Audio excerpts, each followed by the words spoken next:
आइए भैया बहनों, आज हम गुणा के अंतर्गत निखिलम विधि समझते हैं। निखिलम विधि से गुणा कैसे करें वैदिक गणित में। तो निखिलम विधि से हम गुणा कब करेंगे? अगर संख्या जो है आधार या उपाधार के निकट हो। अब आधार किसे कहते हैं? जैसे एक के बाद में ऐसे शून्य बस लगा हो, 10 ये आधार है ना। दो शून्य लगा है, 100 ये आधार है। वैसे 1000 एक हो और जो शून्य लगा हो ऐसे, ये सभी क्या कहलाता है? आधार कहलाता है। और उपाधार यानी 10 के पहाड़ा में, यानी आधार के पहाड़ा में जो आता है। जैसे 10 के पहाड़ा में क्या आता है? 10 दूनी 20, तो ये 20 उपाधार है। 20, 30, 40, 50, 60, 70, 80, 90। और उसके बाद 100 आता है, तो 100 क्या हो जाएगा? आधार। वैसे 100 पहाड़ा में क्या क्या आता है? 200, 300 इत्यादि। वैसे 1000 के पहाड़ा में 2000, 3000 इत्यादि। तो ये सब है उपाधार। और ये 10, 100, 1000 इत्यादि ये सब क्या है? आधार है।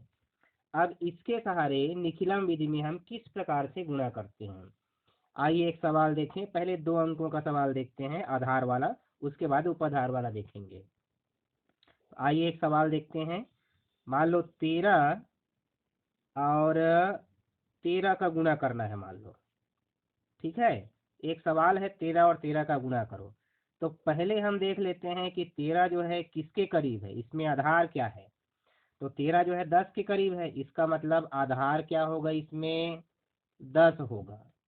दूसरी चीज निकालना है हमें, विचलन। ठीक है, तो ये 13 है, 13 में 10 से कितना ज्यादा या कितना कम, उसको विचलन कहते हैं। तो 10 से 3 ज्यादा है, तो इसका विचलन क्या होगा? -3। वैसे नीचे वाले का भी विचलन -3। तो दोनों का विचलन निकालते हैं, ऊपर वाले का -3 और नीचे वाले का भी -3। तो आधार देखना है और विचलन देखना है। कितना ज्यादा है तो धनात्मक विचलन, और कितना कम है तो ऋणात्मक विचलन आएगा। अब इसको हल कैसे करना है, तो ध्यान से देखिएगा। 2 भाग करना है इसे, और दाहिनी ओर, चलो ये जो 13 है इसको हम कैपिटल ए मान लेते हैं। अब ये जो विचलन है, पहले वाले को स्मॉल ए, दूसरे वाले को स्मॉल बी। ठीक है, तो दाहिनी ओर विचलनों का गुणा करेंगे, मतलब ए और बी का गुणा कर देना। और बाईं ओर क्या करना है? इस कैपिटल ए में जो स्मॉल बी है उसको जोड़ना है, बस इतना करना है ना। तो आइए हल करें। ए और बी का गुणा माने 3 और 3 का गुणा, 3 गुणा 3। दाईं और बाईं ओर क्या करना? कैपिटल ए क्या है? 13। तो 13 में स्मॉल बी जोड़ना है, स्मॉल बी 3 है। तो 3 तिया हुआ ये आपका 9। अब 13 और 3 क्या हुआ? 16। तो आपका 169 ये आपका उत्तर आया। अब इसमें एक चीज और है, जैसे ये दाईं ओर है, तो दाईं ओर कितने अंक रखेंगे? इसके लिए हम देखेंगे आधार में जितने शून्य हैं, आधार में जितने शून्य हैं उतने अंक दाईं ओर रखना है, दाईं ओर रखना है। यानी विचलन उतने अंकों का होगा। ठीक है, चलो दूसरा सवाल देखते हैं। मान लो एक सवाल है 97 और 99, इसका गुणा करना है। तो पहले हम आधार देखते हैं। तो 97 किसके करीब है? 100 के करीब है। तो आधार क्या हुआ इसका?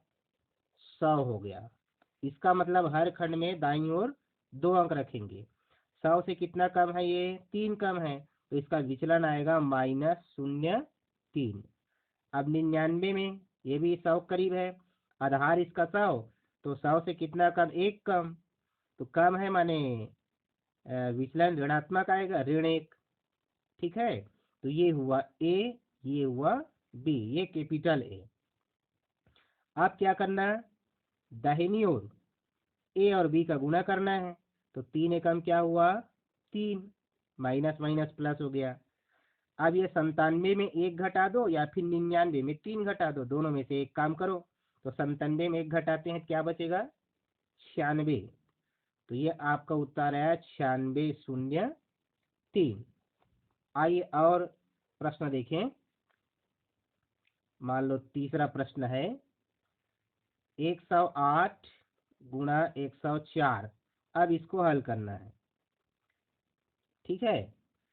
तो 108 यानी आधार 100, तो 100 से कितना ज़्यादा, 8 ज़्यादा, तो प्लस 0.8 इसका विचलन हुआ। 104 माने 4 ज़्यादा, तो 0.4 इसका विचलन हुआ। अब इधर इनका गुणा करना है, ए भी है इसलिए 8 चौक 32 हो गया। अब 108 में या आप 4 जोड़ दो या 104 में 8 जोड़ो, तो ये कितना हो जाएगा, 112। 112 32 ये आपका हो गया। ठीक है, उत्तर की जांच कैसे करना है, बीजांक द्वारा। ऐसे, ये आपका उत्तर की जांच आप ऐसे कर सकते हैं, ठीक है। इधर पहली संख्या का बीजांक यानी 108 का बीजांक इधर, तो 108 का बीजांक 8 और 1 9।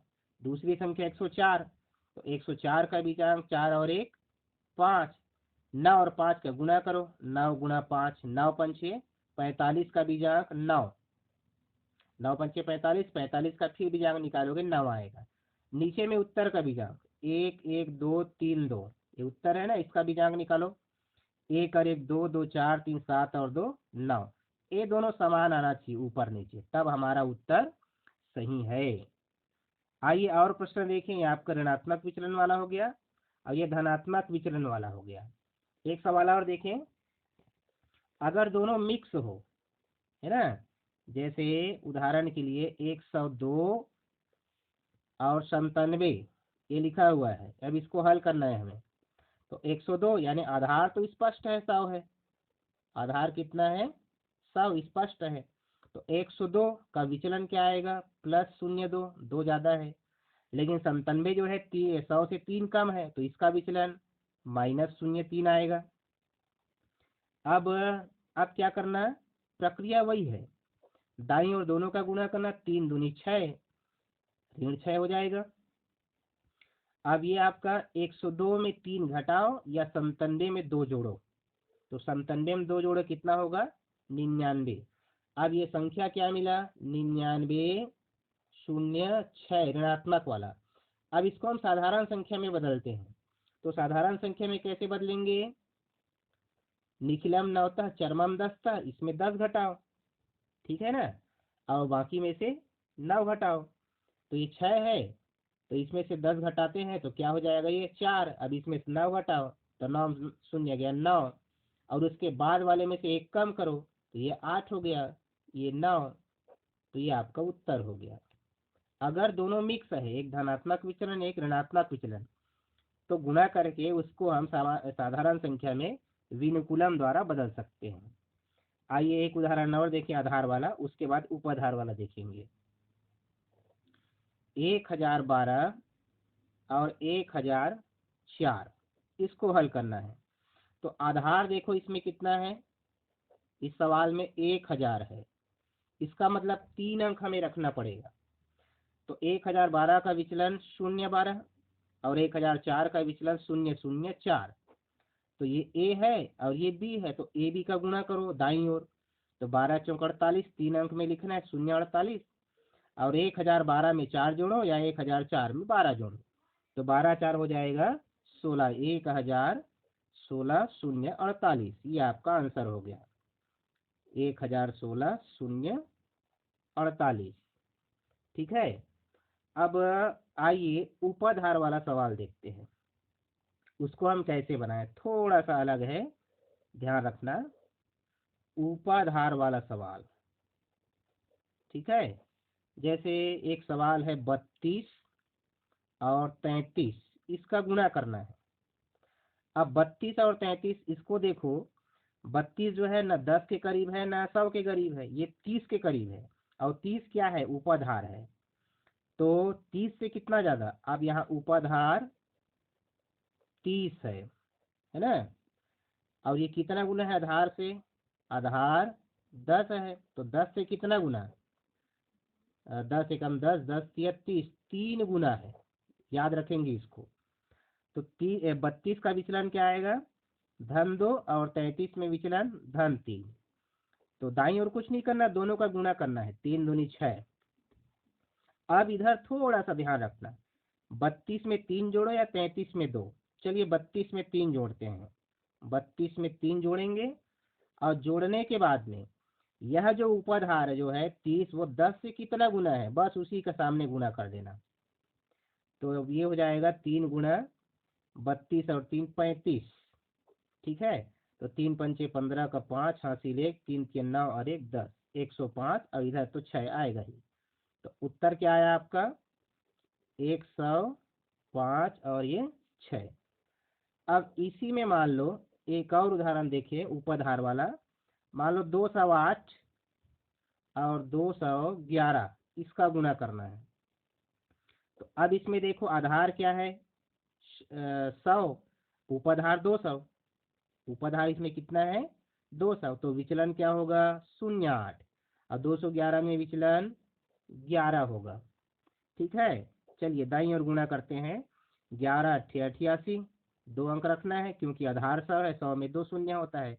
और आधार उपधार 200 जो है आधार 100 से 2 गुना है, तो यहाँ 2 का ही गुना करना।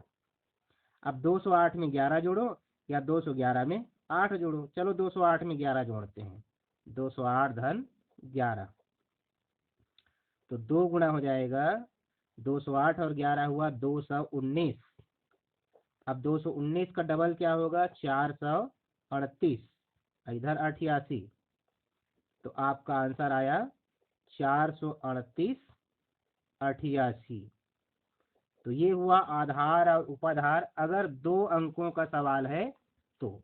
अब इसी में अगर 3 अंक वाला सवाल आ गया तो उसको कैसे हल करें, आइए देखें। 3 अंकों वाला सवाल, जैसे एक प्रश्न है 13 गुणा 12 गुणा 11। अब ये 3 अंक हैं, तब हम कैसे गुणा करेंगे। तो पहले इसमें देख लो आधार क्या है। तो स्पष्ट है आधार जो है 10 है। तो 13 में विचलन क्या होगा 3, 12 में विचलन 2 और 11 में विचलन 1। पहले वाले को ए मानना, उसके बाद वाले को बी, उसके बाद वाले को सी। अब ये जो 13 शुरू वाला है इसको हम कैपिटल ए मान लेते हैं, है ना।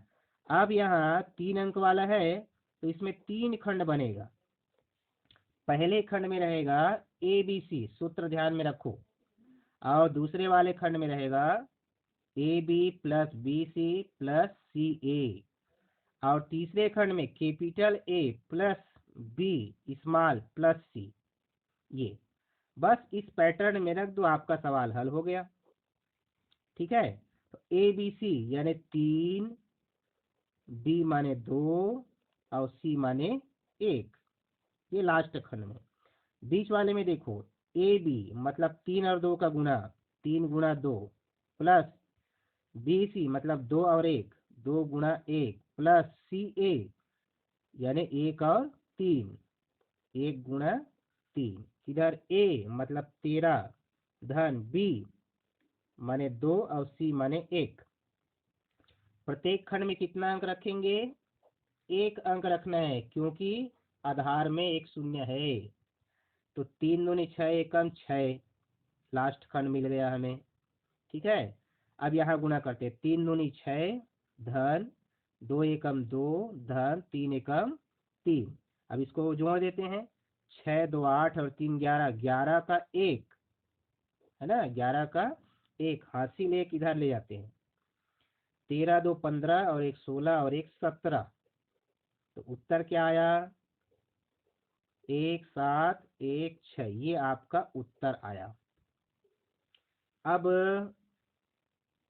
एक आधार 100 वाला देखते हैं, आइए ताकि और बढ़िया से समझ में आ जाए।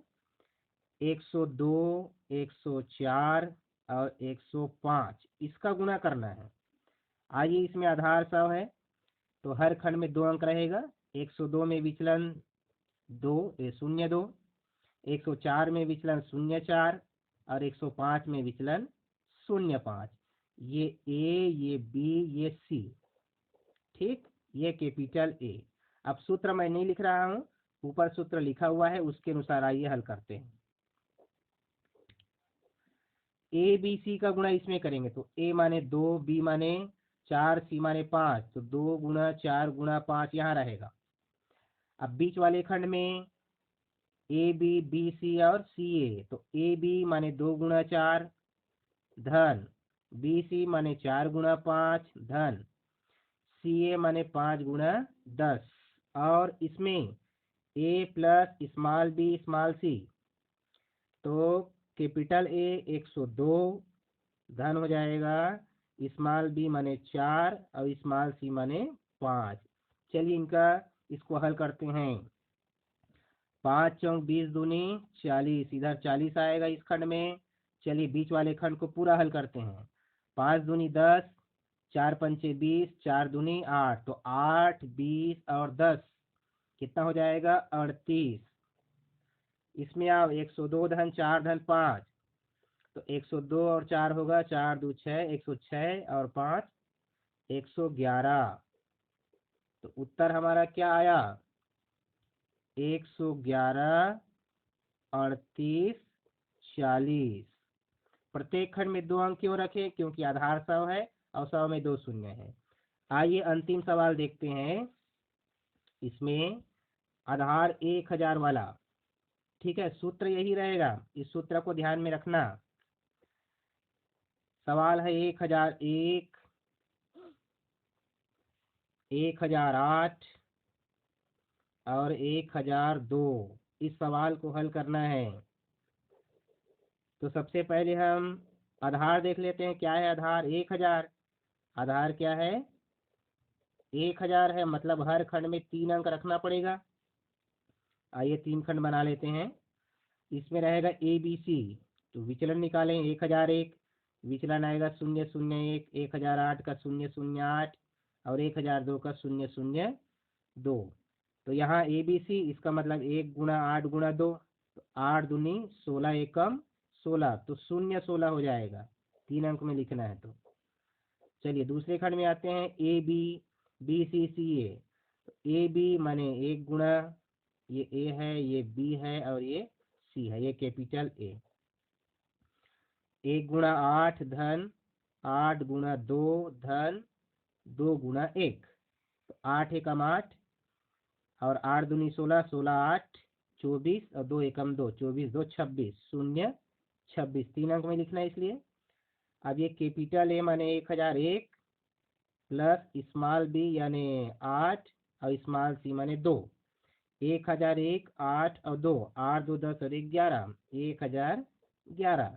तो उत्तर क्या आया हमारा 10126016। ये हुआ आपका निखिलम विधि से 2 अंकों का गुणा, धनात्मक ऋणात्मक विचलन हो तो, उपधार वाला हो तो, और 3 अंकों का गुणा। इस प्रकार से हम हल कर सकते हैं। ठीक है।